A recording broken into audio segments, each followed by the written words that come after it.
las autoridades de las Naciones Unidas, a los representantes de los países miembros y a todos los ciudadanos del mundo que sigan atentamente esta cumbre, buenos días.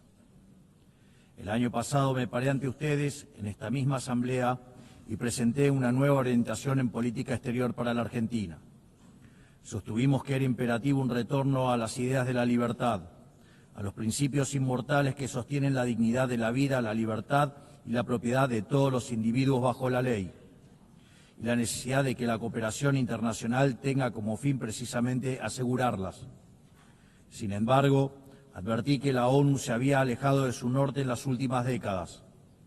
El exitoso modelo de Naciones Unidas que hablaba de la necesidad de paz sin victoria y que se fundaba en la cooperación de los Estados-nación, se vio reemplazado por un modelo de gobierno supranacional de burócratas internacionales que buscan imponerle a los ciudadanos del mundo un modo de vivir determinado. Así es como pasamos de una organización que pretendía mediar la paz entre pares a una organización que pretende decidir no solo qué debe hacer cada Estado-nación, sino también cada uno de los individuos en las distintas latitudes del planeta. Nosotros creemos en el fin original de este organismo. Creemos que existen problemas globales que requieren del diálogo y la cooperación internacional para ser resueltos. Pero para eso debemos rechazar estas extralimitaciones que a menudo acompañan a las agendas nobles. Como sostuvimos el año pasado, no acompañaremos nunca el cercenamiento de libertades individuales, comerciales, ni la violación de los derechos naturales de los ciudadanos de los Estados miembros. Y durante el último año y medio hemos votado en consecuencia. Esto lo digo a sabiendas de que muchos no comparten mis palabras, porque como siempre dije, es preferible decir una verdad incómoda que una mentira confortable.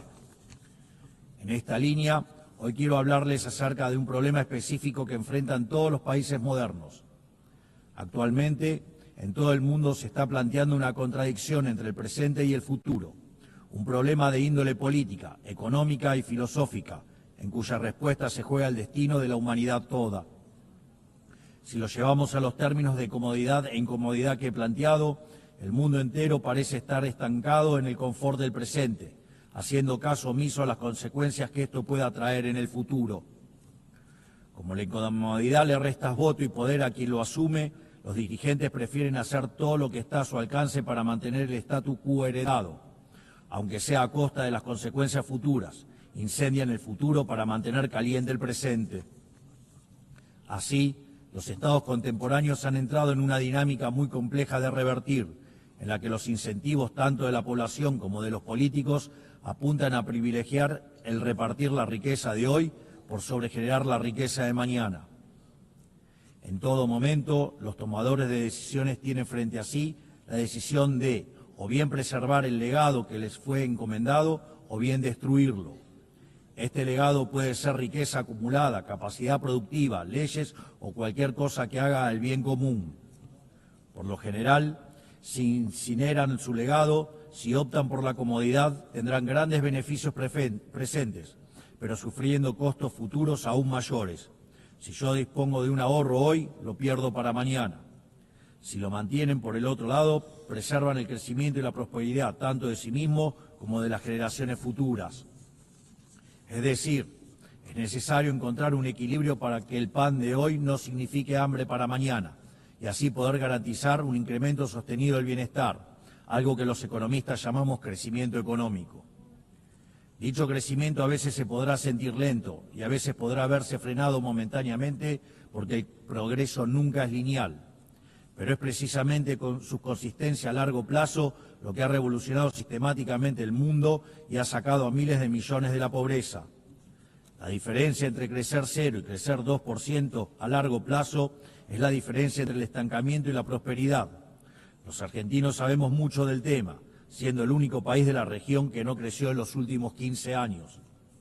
En el plano legal, la condición del crecimiento es la sacralidad de la propiedad y del libre mercado, que no es otra cosa que la libre cooperación entre pares, porque sin derechos de propiedad no hay ahorro, sin ahorro ni capacidad de intercambiarlo libremente no hay inversión, y sin inversión no hay crecimiento posible.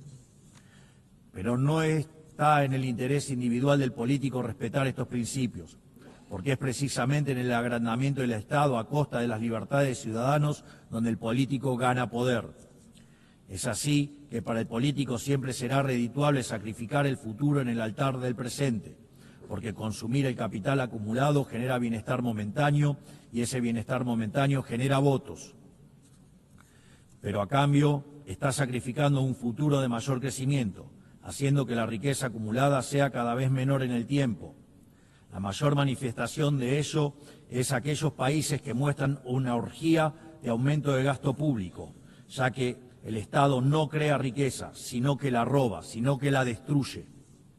En este esquema, el político gana poder por vía doble, se legitima democráticamente y obtiene más recursos para gastar. Es decir, el político tiene un doble incentivo para fomentar esta traición intergeneracional, porque aunque en el futuro todos pierden, en el presente él más que nadie gana.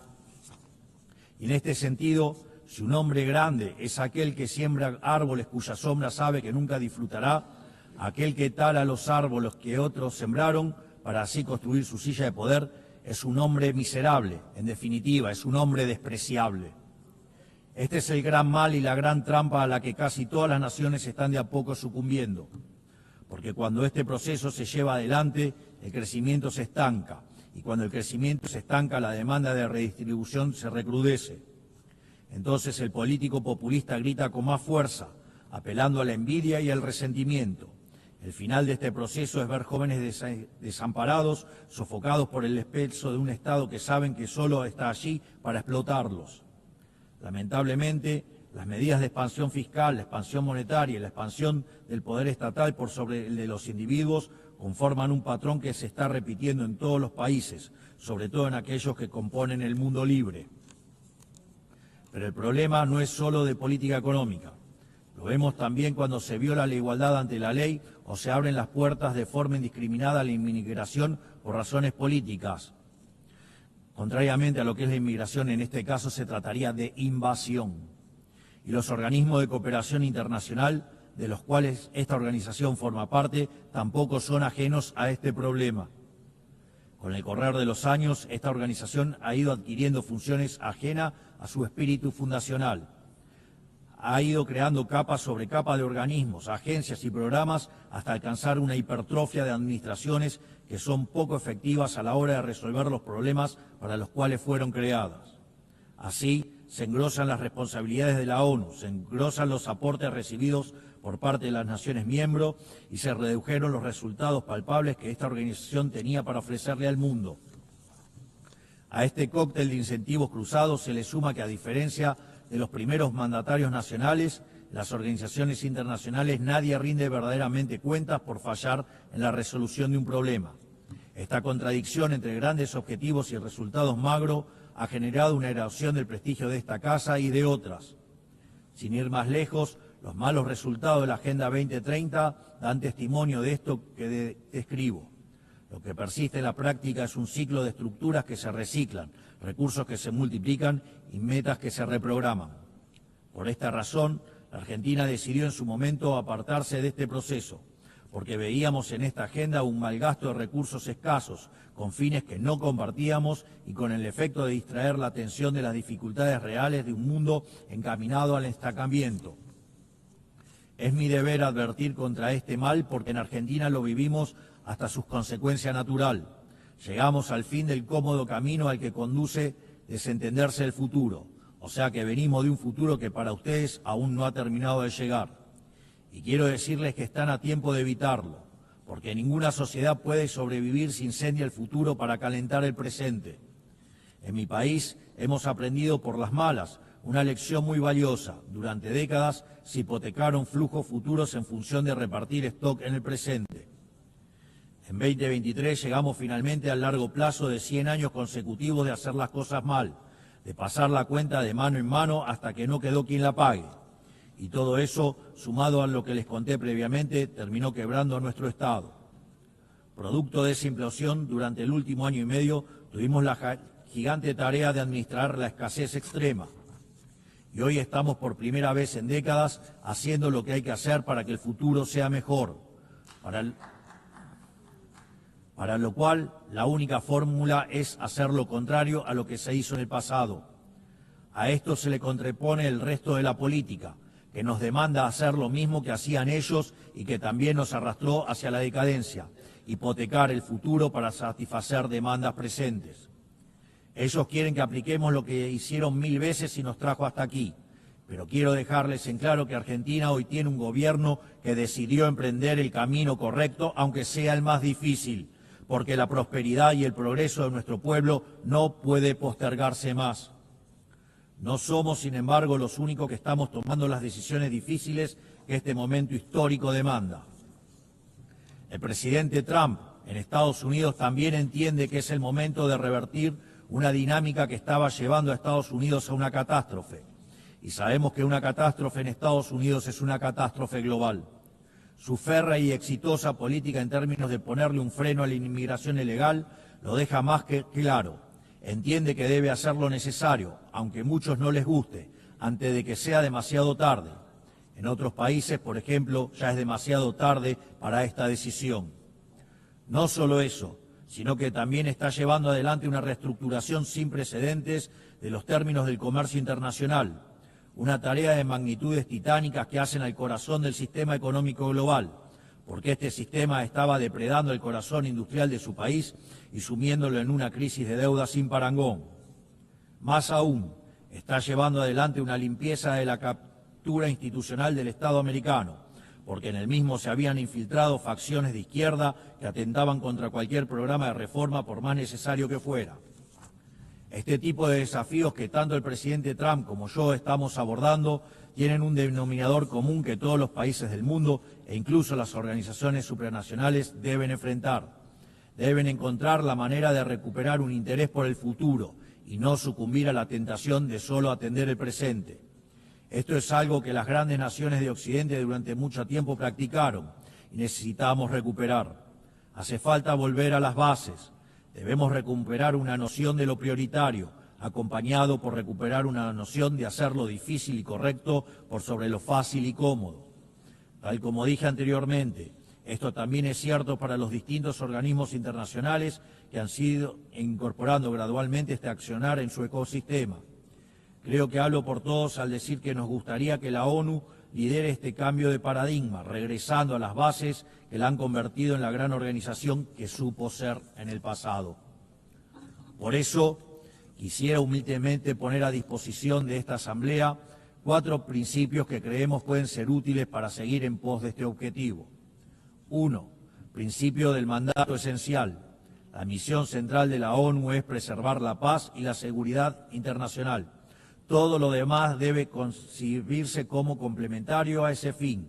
La gestión estratégica de los recursos de esta institución requiere, por lo tanto, apegarse a esas prioridades, no a otras. 2. Principio de subsidiariedad internacional. La ONU debería intervenir sobre un tema únicamente cuando sea evidente que el problema excede de manera demostrable las capacidades de acción nacional. En todos los demás casos corresponde devolver la iniciativa a los Estados, que son quienes poseen legitimidad democrática y responden ante sus pueblos. 3. Principio de eficiencia institucional. Así como la Argentina ha iniciado un proceso de optimización del Estado, eliminando estructuras redundantes y devolviendo recursos a los contribuyentes, entendemos que la ONU necesita un camino similar. Ello implica la realización de auditorías confiables, el cierre de programas ineficaces, la consolidación de agencias únicas y un financiamiento condicionado a resultados verificables. 4.